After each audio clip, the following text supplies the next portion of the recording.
这有点乱哈。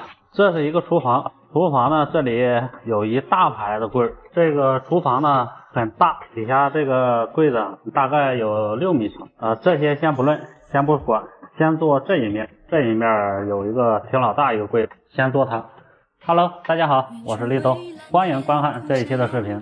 这一期视频啊，做一个橱柜也是一个冰箱柜，在这里一个大概就是一面墙的柜子，应该是到这里，我也不知道具体的到哪。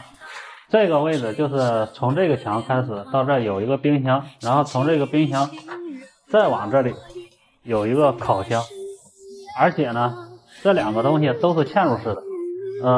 今天就做这个，有兴趣的呢你就看完它。看我的视频并不是说我想把你们给教会，你不需要会做，但是呢你一定要知道这一个柜子它是一个什么样的结构，它是怎么样做出来的。这就是我给大家拍视频的目的。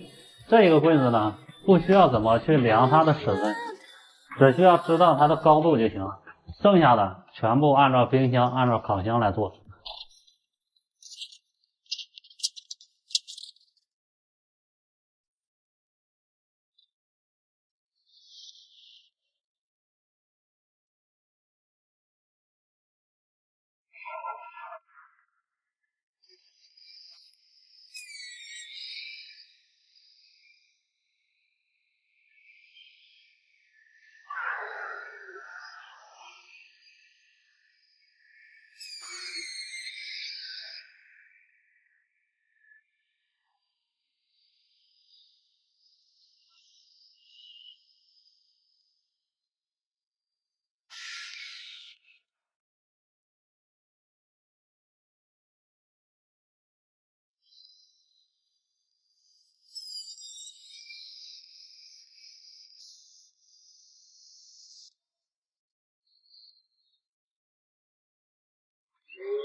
那这个柜子的准备工作已经做完了，这些板的2合1啥的都打完了，只剩下往上组装了。这个柜子是放在这里的，如果在地下给它组装好，这个地方它就立不起来，因为这个柜子它到顶，它是到顶的，所以就只能把它给摁在墙上，摁在墙上去组装了。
看这个地方有点小失误算是翻车了吧。这个有一个底儿底下还有一个80的腿，但是呢这个地方没有打那个2合1的定位螺丝现在还得单独的给它打一下。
OK， 这个柜子呢已经组装完成了。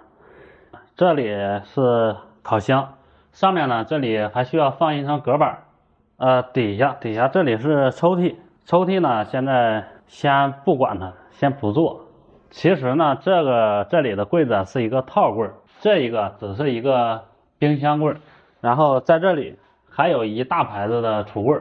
那由于时间关系呢，这一个期的视频就到这里吧。然后这个柜子也算是把这个柜体给它组装完成了，大概呢就是这么一个情况。你要是有兴趣呢，就给我点个关注，继续观看我以后的视频。